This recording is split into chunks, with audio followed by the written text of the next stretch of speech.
there. Thanks for tuning into Duck Bricks. I'm Chris, and today we have a very special review of an exclusive LEGO set. This is set number 910003. It is the Mountain Windmill, which retailed for $180 and was basically only available over the course of one day. Because this is from the Bricklink AFOL-designed program, which was a line of sets that LEGO kind of did in partnership with Bricklink after partnering with the company itself to release some rejected LEGO idea submissions that reached the required amount of votes to be considered to be a LEGO set, but ultimately were denied and were not turned into official sets. Until now. So last year, LEGO ran this crowdfunding platform on Bricklink where voters could actually vote with their wallets and choose which sets they wanted to be produced as actual LEGO sets, and this one was one of the ones that made the vote. So these, unfortunately, due to their nature as crowdfunding projects, this one was rather expensive, much like many of the other sets, costing over $180 US. So of course, at the end of this review, like all my other reviews, I'll be talking a little bit about value and how this stacks up compared to some of the other Bricklink program sets. Now, of course, the Bricklink AFOL program was pretty prominent for giving us some fan favorite sets like the Castle in the Forest. That was one of the most popular sets of the program. You can see it right here. Sold out literally within seconds or minutes of being launched. So there are definitely a lot of pros and cons to this program because obviously they did give us some of the coolest LEGO ideas in their most unmodified state, but it also was a very, very limited window to purchase. A lot of regions simply did not offer them for sale, and overall the distribution took a long time to get out to people. This actually took a year to get to me here in the US. I do know that they shipped a little bit earlier this summer in Europe and Asia, but at least in the US, I ordered this around October 2021. It is now September 2022, and I am just now getting this. So almost a year, but let's see if it's worth the wait and jump right into the review of the Mountain Windmill. Okay, so this right here is set number 910003, the Mountain Windmill. It retailed for $180 and 150 euros, although it was only available for a very short time, which means that it is now very, very expensive, a lot more than that. Now, one quick thing I want to get into before we jump into the set was actually supposed to have minifigures. The designer said that it was going to have minifigs, and initial images showcase minifigures. However, LEGO just kind of messed up and forgot to include minifigures, and by the time they realized it was too late, so they had to put out an apology and said, yeah, our bad, like, just use minifigures from your existing collection for it, because we meant to put in figures, but we just forgot. So kind of funny how that happened. I don't really know how that happened. The AFOL-designed program sets were kind of done, I wouldn't say haphazardly in terms of the way they were sold, but they definitely were kind of thrown together somewhat last minute, and it was really interesting seeing the production of these sets and seeing what got voted for and which ones actually made it through the crowdfunding phase. A very interesting style of selling LEGO sets, but I will have to say, minifigures or not, this is probably one of my favorite Bricklink AFOL-designed program sets. Second to maybe only the Castle in the Forest. I mean, this one is really good. The first thing I do want to say is that putting this together felt like building an actual LEGO set. Unlike many of the other Bricklink designer program sets, which obviously were designed by fan builders and not by LEGO designers, there was, of course, a brief little period where they could actually make their models stronger and make them better for actual sets, but for the most part, it's not the same thing as LEGO Ideas, where fan designers submit an idea and it gets radically changed for an official LEGO set. These are basically, from start to finish, just designed by the fan designers, and there's a couple of guidelines they had to adhere to make them stable, but nothing along the lines of what standard LEGO sets go through. That being said, because of this, many of the Bricklink AFOL-designed program sets are really flimsy and hard to build and hard to put together, but that was not the case for this. This really felt like putting together an 18+ LEGO set. Everything is very stable for the most part. I mean, this could have been strengthened a little bit, the way that the house area is mounted here, and that feels a little bit awkward in the way that it's just mounted on a tall turntable without anything around it. But for the most part, pretty much everything about the set does feel very stable and feel like you're building a real LEGO set, which is probably the best compliment I can give it, especially compared to many of the other builds. So, to go through this review, I want to start off by just kind of taking a look at all the different rooms and functions of it, and of course at the end we will talk about value. The main function is that you turn a crank on the side, and the windmill spins. Super simple, just a very simple gear function, but it's really satisfying to get this spinning actually quite quickly. Like, that can actually go very quickly to be spinning around. Of course, you can rotate this all around on the turntable as well, so you can kind of get that spinning in whichever direction that you want. What's nice is that they used the Bionicle Mystica 2008 fins in white here as the back of the windmill itself, which I think makes a lot of sense. That works out totally fine. And you have an interesting pink roof, which is really the only splash of bright color in the set. Other than the foliage, everything is pretty rustic and worn out, which is a really interesting direction to take for this more abandoned mountain windmill type of setup. I want to start off by going first on the base of the model itself, starting off in the ground and working our way up. So let's do that right now. Starting with the base here, the rockwork is absolutely amazing. It is using a number of burps, or big ugly rock pieces, but they are really well disguised. Unless you are a trained builder with a trained eye for noticing where burps are, you probably wouldn't even notice that it's using these prefab pieces because the amount of different slopes and elements that go around the pieces are so good. And I actually really appreciate that they did use the big ugly rock pieces on the inside because it means it's just a much more stable base and also feels like something that LEGO would do officially. The entrance to this inner cave area is right here. Again, it is a mountain windmill, so you kind of have it perched on the top of a mountain here. So you have a bit of an entrance for minifigures, again, not included, which is sad, but if you do have other figures in your collection, it's not that big of a deal. And you have this entire rock piece here, which has a very suspicious handle on it.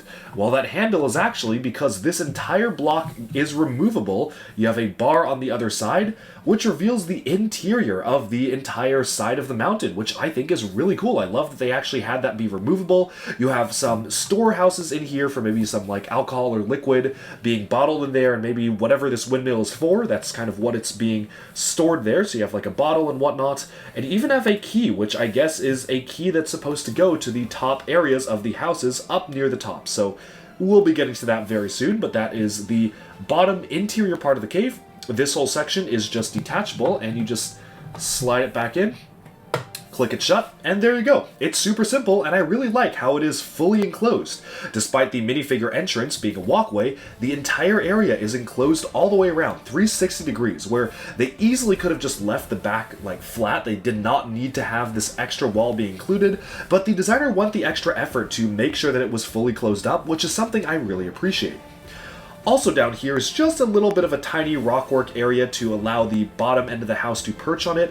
I like how they used these kind of lattice or cross-section pieces to support the main house up here. These are actually held on really well. It's not just kind of sitting there. There are bars on the underside that actually secure these pieces in place, which is really impressive. And I love how vibrant the little tree here is. It's kind of using the bush pieces to have these angled at different places, so I really do like how that looks, and it really is, again, also very rounded up, just around everything in general.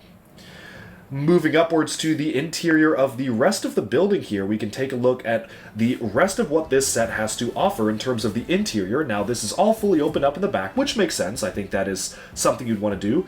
Starting off here, you have a bit of a bookcase here. So you have a bookcase area, like the way they've done the stairs. These are all done on clips, so you have kind of this rounded stairs moving upwards, which brings you... Whoops, this isn't pressed down quite all the way there. Let me just try to press that down. This, I think, is maybe that's the only like somewhat flimsy aspect of the build, where I felt like this being cornered off right here, there should have been a support down there, but not a big deal. That was the only thing that kind of hinted that this was a mock and not an actual set. You have a bit of a table area. Let me move the ladder out of the way for some cheese, a plate, and a candle, which is just super simple but very nice. Umbrella in a basket there. And then you can move on upwards, where you have a chair to be able to use the telescope to observe your surroundings from the top of the mountain. So it's just a nice little bench where you can seat figures and put them to look out of the compass or kind of the telescope type thing there. And then over here, we have a writing station where you have a little quill as well as some parchment to write stuff. And of course, a cookie on a table. So gotta have a cookie while you write. Here is what appears to be, I don't know what this is exactly supposed to be. Maybe it's like music notes, so you could sing a song while you're perched up here. Maybe it's like another book that you're reading or a prop, but it's nice you have some like livable space there. A bird that's perched on the edge, which is just a really nice, cute little bird piece. And then finally up here, there is a rat eating a piece of cheese, some, I guess, a bottle of something, and then just a little living area. So up here, we actually have a bed, so that is a living space right here. Super simple. The roof is not even that enclosed, but obviously you can imagine that this would have a roof on the top, but that is the bed right there. there's your mouse with cheese, and then basically you just get all the way up to this structure right here. There is nothing actually on the inside of the mill itself. Pretty much the entire thing just houses the crank, so you can use the crank to turn the mill there. But then overall, that's pretty much all you have to see for the interior of this particular build. And I like it. I really like the charm of it. It feels unlike, the subject material feels unlike something that LEGO would actually make a standard LEGO set out of, being a very rundown building. It feels very rustic and ancient. To me, it really feels like this is a structure that has been here for years and years, and it's a little bit run down, but somebody is still using it as a home. I don't know, it's just the vibe of the set is something I really do like, and I just like how it feels old and worn down, and not something that's brand spanking new and is a brand new build. It feels pretty worn in its construction, which is intentional. Now, moving outwards from the interior, it's time to look at the exterior of the model itself.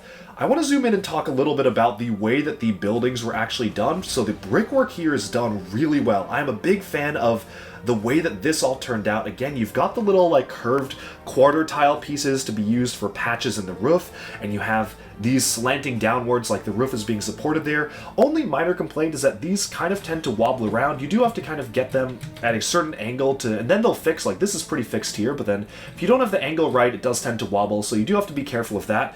Like how they've done the chimney on the side there, the angle isn't quite straight, like it's at a bit of an angle, but it's not that big of a deal. But of course, going on to the outside, I really just appreciate the amount of layering and texture that they've done with the bricks here. Using studs on the side construction for the studs outwards, that feels like wooden logs there, so those are the printed wooden log pieces.